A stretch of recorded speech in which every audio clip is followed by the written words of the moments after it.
오늘 초대한 분은 KB국민은행 남대문 종합금융센터의 부센터장이신 신동일 부센터장님을 초대했습니다. 안녕하세요. 안녕하세요. 네. 또 뭐 신동일 꿈발전소라고 해서 또 이렇게 네. 어떤 커뮤니티를 또 운영하고 계시죠? 3일 경제독립 TV도 조그맣게 운영하고 있습니다. 네. 이제 경제 독립 운동가로 이제 스스로 포지셔닝을 하셨는데, 네. 어떻게 왜 그런 생각을 하시게 됐는지는 이따 좀 여쭤보도록 하고요. 네. 일단 지금 하고 계시는 일이 이제 많은 그 부자들의 어떤 그 자산을 운용하는 아니면 조언을 하는 PB의 역할을 하고 계시는 건가요? 예, 그렇습니다. 오랫동안 이제 자산 관리를 했었죠. 네. 그러다 보니까 우리가 보통 그 정말 슈퍼리치라고 부를 만한 그런 분들의 자산 그런 것도 이제 많이 도움을 주시고 그러겠네요. 맞습니다. 네. 네. 그래서 저희가 이번에는 좀 그런 그 슈퍼리치들이 어떠한 생각을 갖고 있고 어떤 습관 또 어떠한 식으로 투자를 하고 있는지 그런 부분들에 대해서 한번 좀 질문을 드리는 시간을 갖도록 하겠습니다. 네. 일단 슈퍼리치들의 특징을 보면은 그냥 유산을 좀 많이 물려받은 사람들이 많나요? 아니면 자수성가한 사람들도 좀 많이 있나요? 나이대별로 좀 나누는데 지금 이제 뭐 60, 70이신 분들은 대부분 그 자산을 물려받으시는 분이 많으시고 40대, 50대는 이제 신흥부자들 자수성가한 분들이 좀 있는 편입니다. 네. 오히려 젊은 분들이 그러니까 저는 나이 드신 분들이 좀 자수성가하신 분들이고 젊은 분들이 유산으로 물려받은 분들이 많을 거라고 생각했는데 반대네요. 그 자수성가는 이제 뭐 70대 이상이면은 옛날에 전통적인 사업을 해서 성공하신 분인데 지금 나이가 이제 60대 전후 되시는 분들은 그 아들들이 많으셔서 아들, 딸들이 많으셔서 상속을 받은 분이 있으시죠. 우리가 이렇게 보통 그 슈퍼리치라고 표현하는 자산가들 만나시는 분들 보통 평균 자산이 어느 정도 됩니까? 그 KB국민은행 부자연구소 자료에 의하면은 이제 금융자산 기준으로 뭐 30억 이런 기준이 있는데 연구소 자료는 그런데 이제 부자들이 간에 그 인정해주는 그 슈퍼리치는 500억 부동산 포함해서 그렇게 얘기합니다. 500억. 그러니까 부동산과 금융자산 다 합쳐서. 네, 다 합쳐서. 네, 엄청나네요. 예. 그러면 그러한 어떤 슈퍼리치들을 만나면서 뭐 느끼신 게 뭐 자수성가한 분도 있고, 그 다음에 이제 물려받은 분도 있을 텐데 좀 약간 좀 틀릴 것 같아요. 어떤 그분들이 생각하시는 거나 가지고 있는 어떤 생활 습관 같은 게. 자수성가형 부자도 저도 개인적으로 관심이 많아서 그분들의 특징이 이제 매사 좀 긍정적이시고요. 당연한 얘기겠지만 굉장히 사업을 하다 보면 10번, 20번 실패한 경우가 굉장히 많은데 그걸 딛고 일어서신 분이 굉장히 많으세요. 그래서 정말 나는 잘 될 거야 이런 긍정적인 마인드가 있고요. 3가지 특징이 있는데 그리고 무엇보다 부지런합니다. 그러니까 이제 돈 안 드는 좋은 습관이 있는데 예를 들면 약속 시간 15분 전에 도착한다. 이런 습관은 사실 돈이 안 드는 습관인데 비즈니스 할 때 있어서 그 15분 전에 도착. 왜 15분이냐 했을 때는 대부분은 10분 전은 생각하는데 그러다 보면 5분이나 늦을 수가 있다는 거예요. 비즈니스상에. 근데 15분으로 아예 설정을 해놓으면 5분 빨리 도착을 아무리 차가 막혀도 그래서 비즈니스에 있어서 좋은 인상을 준다 그러더라고요.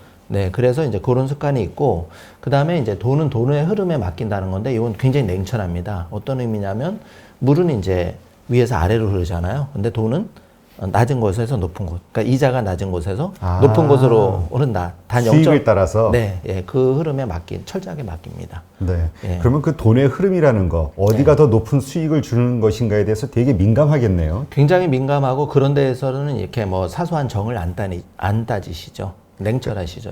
정을 안 따진다는 건 뭐 지인이라든가 아니면 이제까지 거래하던 곳과 의리로 계속 거래한다든가 이게 아니라는 건가요? 그렇죠. 이제 나이 드신 분이나 이런 분들은 또 의리로 거래하신 분도 간혹 있으시긴 하지만 대부분의 슈퍼리치들은 돈은 돈 문제로 철저하게 금리도 따지고 투자 수익도 따져서 이제 자산을 관리하십니다. 그래서 더 높은 곳이 있다면 이쪽 지점 혹은 이쪽 금융사에서 다른 곳으로도 금방 옮기시기도 하고. 이제 그 레벨이 조금 어떻게 보면 30억, 50억 이렇게 작은 고객들은, 부자 고객들은 대표님 말씀하신 대로 옮기는 경우도 있지만 이제 단위가 좀 넘어가면 이제 전체적으로 이렇게 보면 또 얻는 혜택이 대출이라든지 종합적인 자산 관리가 되다 보니까 뭐 몇 프로 때문에 이렇게 옮기시지는 않습니다. 다만 이제 자산을 관리함에 있어서는 최대한 내가 받을 수 있는 금리는 받으려고 노력을 하신다는 거죠. 오히려 지금 기존에 거래하고 있는 곳과 나 옮길 거야. 안 그럴 거면 나도 이 정도 해줘. 뭐 이런 식으로 딜을 좀 하나요? 그 딜을 하시는 분은 이제 그 부자 고객 중에서는 레벨이 조금 낮으신 분들이고. 그래요? 네. 이거 30억, 50억이 낮은 거라면 이거 참. 네. 근데 네. 제가 그런 이야기를 들은 적이 있어요. 부자들일수록 이 레버리지를 잘 활용한다. 네, 그래서 대출을, 자기가 받을 수 있는 거. 그렇죠. 대출을 적극 활용하시는 편인데요. 부자들은 이제 그 판단 기준이 돈을 벌 수 있냐, 벌 수 없냐, 이거를 굉장히 빠르시고, 계산도 빠르시고, 만약에 돈을 벌 수 있다는 판단이 쓰면 최대한 이제 가지고 계신 빌딩이나 이런 거를 대출을 받으셔서라도 예, 투자를 과감히 하는 것이죠. 예, 돈을 보통 만들어서. 부동산을 담보로 대출을 받으면 네. 그걸 가지고 또 다시 부동산 쪽에 투자를 하나요? 아니면 그걸 가지고 금융 쪽 자산에 투자를 하나요? 예를 들면 토지 보상이나 이렇게 이제 뭐 10년 전에 토지에 투자했던 돈이 보상을 받게 돼서 만약에 100억을 받으셨다. 그러면 그 받은 지역은 이미 땅값이 많이 올랐을 거 아닙니까? 그러면 그 인근 지역으로는 투자를 하겠죠, 당연히. 그래서 이제 지금 부동산이 또 많이 올라가는 이유도 있는데, 그러니까 이제 그 보상장을 만약 받았다. 그러면 좀 저렴하게 저평가돼 있는 앞으로 그 발전이 5년, 10년 안에 좀 높이 상승될 만한 곳에 다시 투자를 하는 편입니다. 네. 네. 그럼 보통 포트폴리오는 어떻습니까? 그 네. 예를 들어서 뭐 500억이다, 혹은 뭐 좀 규모가 작으신 분들 50억이다, 이런 네. 자산들을 어떠한 비중으로 좀 관리를 하나요? 포트폴리오가? 비중은 이제 철저하게 그 본인의 기준이 있어요. 그래서 예를 들어서 3대 3대 3 이렇게 해서 큰 부자, 큰 슈퍼리치일수록 뭐 채권이라든지 부동산이라든지 안전자산형으로 한 7대 3 정도 100이라고 봤을 때 가져가는 70%? 예, 70% 가져가는 편 큰 고객, 큰 부자 고객일수록 그리고 이제 100억 이하 그 슈퍼리치 중에 조금 낮은 부자일수록 좀 더 적극적으로 주식 비중을 더 높여서 예를 들어서 더 투자 자산에 노출을 시켜서 더 돈을 빨리 벌고 싶어 하시죠. 예, 그런 특징이 있습니다. 그러니까 그 우리가 부자라고 표현하지만 아직 배고프다, 네, 더 늘려야 그렇죠. 된다. 네네. 그래서 좀 더 공격적인 식으로 하시네요. 뭐 30억, 50억대 부자들은. 맞습니다. 돈을 더 불려가고 싶어 하고 그러다 보니까 리스크도 좀 노출이 심하게 되시는 편이죠. 네. 그러나 그 이상의 어떤 수백억대 부자들은 관리 쪽으로. 예, 관리 쪽에 더 안전하게. 집중을 하시고, 예, 그런 편입니다. 그런 차이가 있네요. 네. 그러면 그 어떻습니까? 그 투자, 뭐 금융자산에 투자를 한다고 하면 예. 저희는 요새 이제 아무래도 뭐 동학개미니 뭐니 해가지고 네. 아무래도 이 주식 투자에 많은 분들이 관심을 갖고 있고 네. 부동산 투자로 돈을 벌었던 시대는 끝나고 이제는 뭔가 주식으로 가는 거 아니냐 이런 얘기들이 많이 있잖아요. 맞습니다. 비중이 이번 네. 어떤 코로나 사태 이후로 그분들의 어떤 포트폴리오도 좀 이렇게 좀 달라진 게 있나요? 예, 달라진 게 많이 있는데요. 그 전통적인 부자들은 빌딩이나 토지를 많이 가지고 있었어요. 쉽게 말하면 부동산 비중이 70% 이상이고, 그 다음에 사업을 운영하시는데, 지금은 추세가 이제 바뀌었지 않습니까, 대표님? 그래서 이 7대 3의 비율이 이제 역전 현상, 그러니까 70%가 부동산 비중이었다면 그게 이제 5, 60%로 낮아지면서 다시 30%의 투자 자산 비중이 이제 4, 50%로 올라가는 그런 현상이 나타나고 있고요.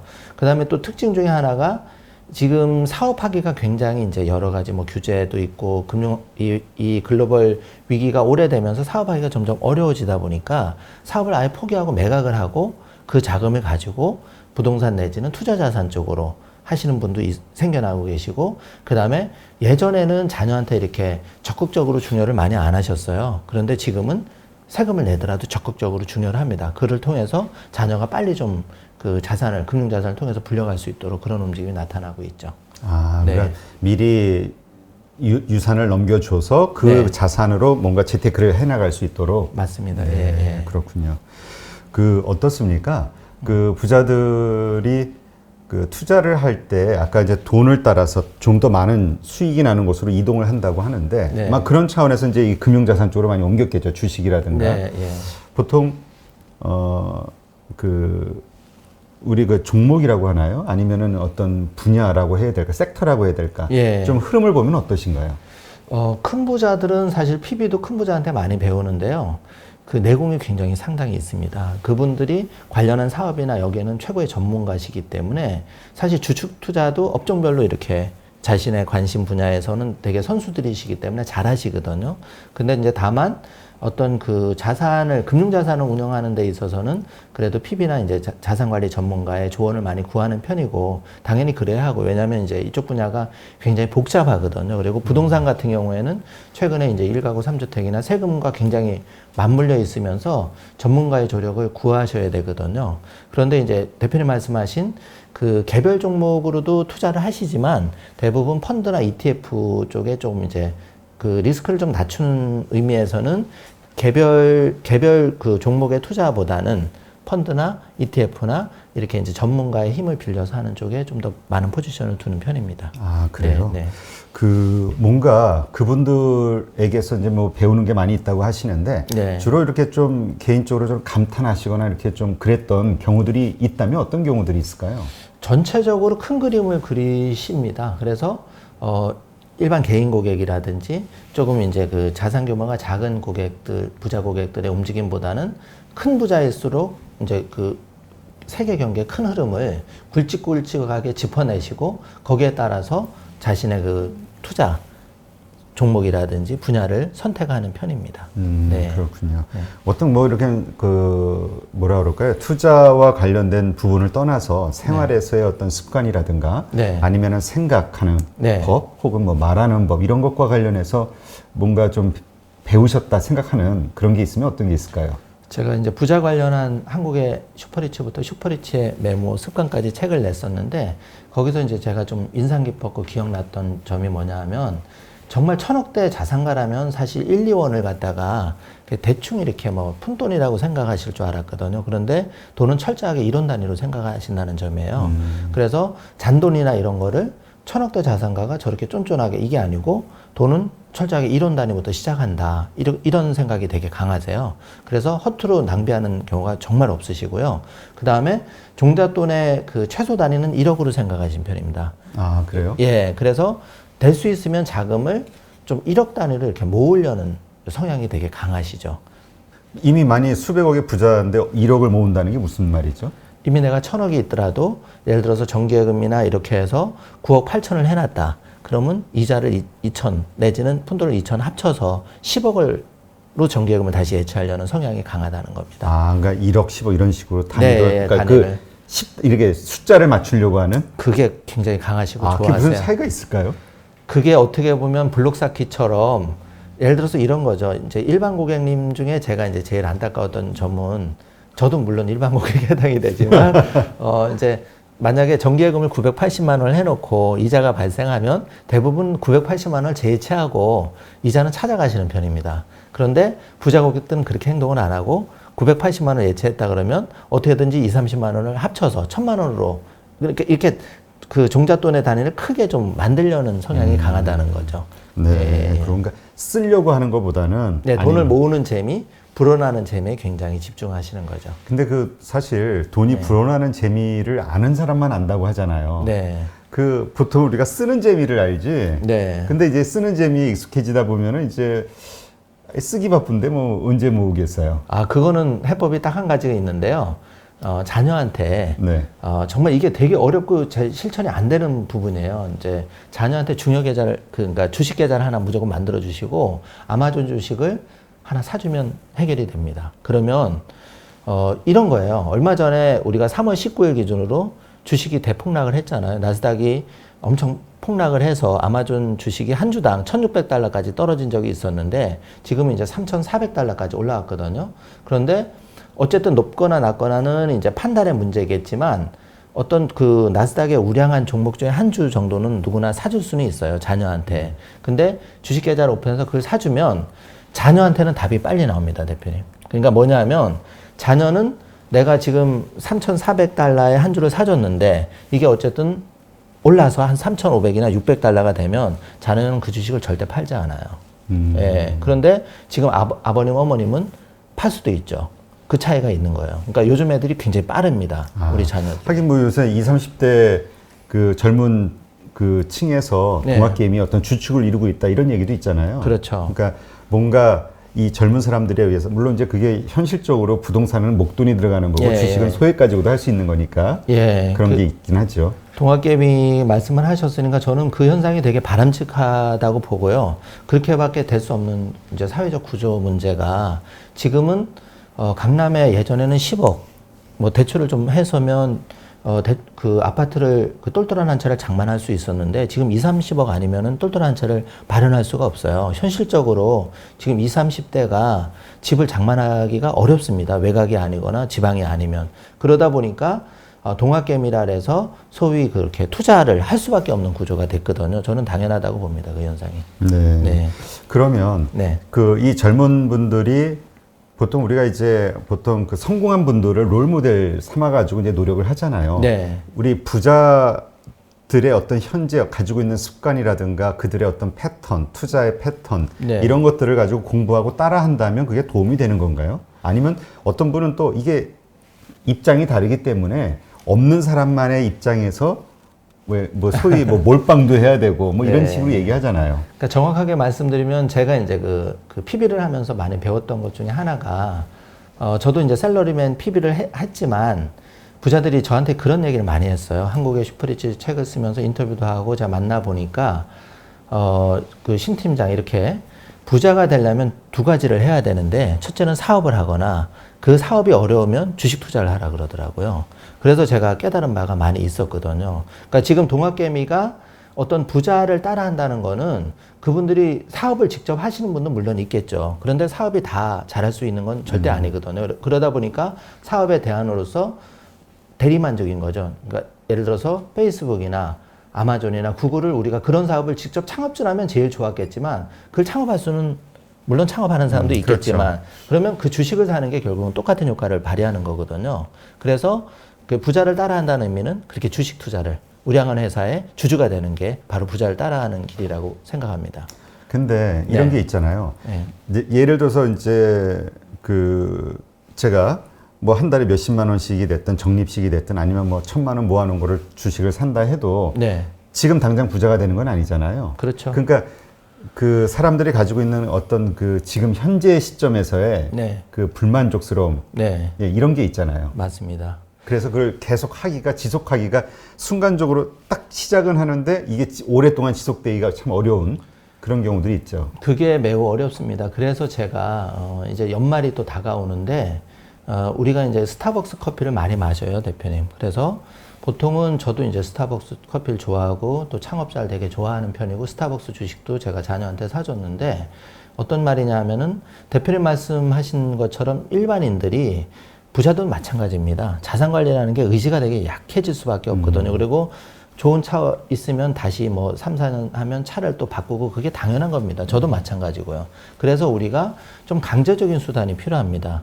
예를 들어서 내 자산을 좀 점검을 해보고 얼마까지 진도가 나가는지를 체크를 해보는 게 필요한데 사실 그게 쉽지가 않아요. 그래서 제가 이제 좀 빨리 얘기가 나와서 이거를 이제 대표님한테 하나 선물로 드리고. 아, 이게 뭐죠? 저희가 이제 꿈발전소 3일 경제독립 TV에서 만든 거예요. 네. 2015년에 만들었는데 저희는 이제 스타벅스 다이어리 굉장히 좋다고 생각합니다. 그렇지만 좀 뜯어봐도 되나요? 예, 예. 네. 아쉬운 점이 뭐냐면 다이어리 기능에 추진되어 있는데 부자들은 자산관리 메모를 하거든요. 그런데 그게 빠져 있다는 거죠. 그러니까 쉽게 말하면 그 안고가 빠진 이제 찐빵이라고 해야 된다. 그거를 많이 느꼈어요. 그래서 이 마일 라이프북이라고 하는데 여기에는 이제 부자가 되는 7단계가 들어 있습니다. 그래서 이제 82페이지 부분도 이제 그게 나오는데 총 304페이지로 돼 있거든요.